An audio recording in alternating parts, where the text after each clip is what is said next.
Ya Allah. Salam dəyərli abituriyentlər və müəllimlər. Hər vaxtınız xeyir olsun.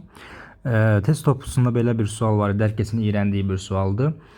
İstədim o sualı sizə izah edeyim. Sual heç də asan bir sual deyil əslində. Biraz olimpiyada tipli bir sualdır. Sualımıza başlayaq. Deməli, iç-içə bir şar verib bizə. Birinin radiusu R-dir, birinin radiusu 2R-dir. Eyni kütləli qaz var içində, eyni temperaturlu helyum qazı var və deyir ki, R radiuslu şar partlayandan sonra o 2R radiuslu şarın daxilindəki qazın təzyiqi necə dəyişər?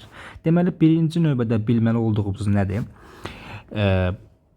Daxildəki şar partlayandan sonra bu 2R hissəsində olan, yəni bu xaricdəki şarla daxildəki şar arasında qalan hissədəki olan qazın kütləsi 2 dəfə artacaq. Kütlə 2 dəfə artacaq.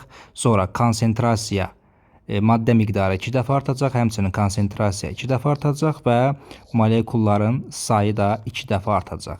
Və ya bunun tərsi də ola bilər. Yəni buradan qazı çıxartsaq, həmin şəmiyyətlər saydığım 4 şəmiyyət hamısı 2 dəfə azalacaq. Bunu biləndən sonra sual asan. İndi mən bura bəzi işarələmə eləyəcəm. Xaricdəki qazın, xaricdəki şarın, bura V xarici yazıram. Xaricdəki şarın həcmi olsun. Burada bu olsun V daxil. Daxildəki qazın şarın həcmi. Bura birinci qaz olsun. Bu da ikinci qaz. V'ləri yazdığım daxil, xarici yazdığım şardır. 1-2 yazdığım qazdır.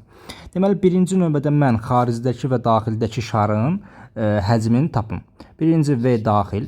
Bunu hesab olmaq üçün 3/4 pi R-in kubu. Bunu evə saxlayacağım çünki R-də zaten burada həcmimiz. Sonra keçək V xaricə.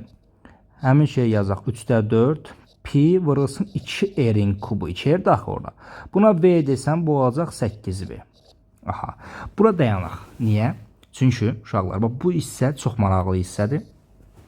Əgər bu şar partlayandan sonra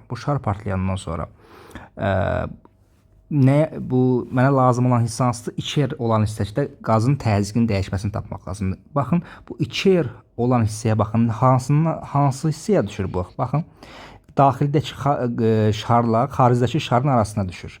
Deməli, mən bu hissəni tapmaq üçün, bunun həcmini tapmaq üçün xaricdəki şarın həcmindən daxildəki şarın həcmini çıxacağım. Yəni, bura 2 yazsam, V2 yazım, qoy bilinsin, V2 ikinci qazı tapmaq üçün xaric çıxmaq daxil.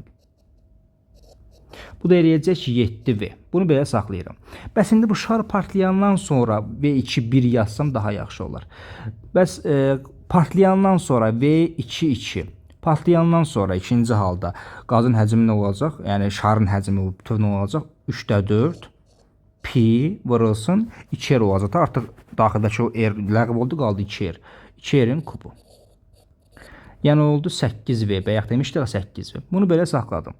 İndi mən demişdim axı, maddə miqdarı da 2 dəfə artır. İndi mən bunu Mendeleyev tənliyində yazsam, PV bərabərdir. Nü, R, T yazsaq, mənə şərtdə yazıb ki, temperatur sabitdir. Temperatur sabit qəbul eləməsəm, burada aləmlər bir-birindən. İndən deyirəm sizə. R də sabitdir.